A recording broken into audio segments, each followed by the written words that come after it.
আসসালামু আলাইকুম রহমতুল্লাহ।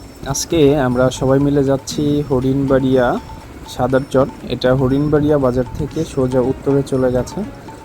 প্রথমে ভেবেছিলাম রাস্তাটা হয়তো ভালো হবে না, কিন্তু রাস্তাটা আলহামদুলিল্লাহ বেশ ভালো, যদিও এখনও পাকা হয়নি। আমরা রাস্তা ধরে হোন্ডাই করে যাচ্ছি।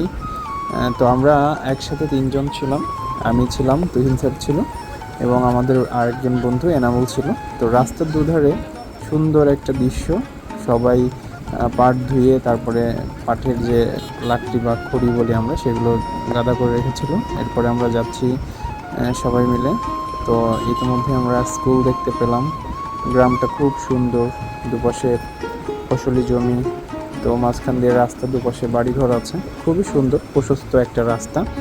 আমরা গেলাম এবং দেখলাম অনেকেই পাট ধুয়ে সেখানে পাটের যে আঁশ সেগুলো নেড়ে দিয়েছে।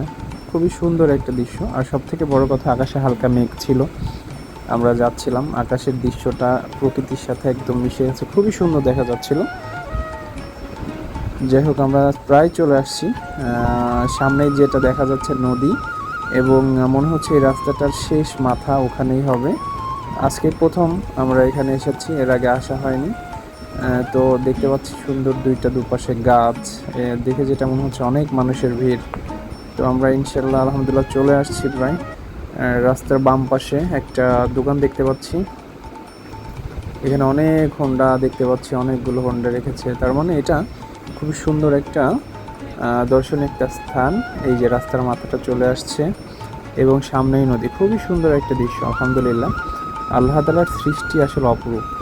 আমরা নদী থেকে কিছু ভিডিও নিয়েছি, সুন্দর নদীর দৃশ্য।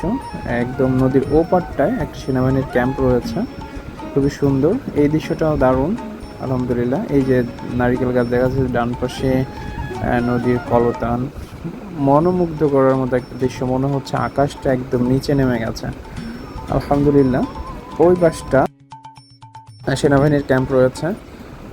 এই নৌকা, অনেকে মাছ ধরছে ডুব দিয়ে দিয়ে, আমি দেখতে পাচ্ছিলাম।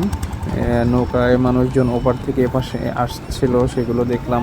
খুবই সুন্দর, মোট কথা এত সুন্দর একটা দৃশ্য। আলহামদুলিল্লাহ, যদি কারো মন খারাপ থাকে এখানে গেলে মন ভালো হয়ে যাবে।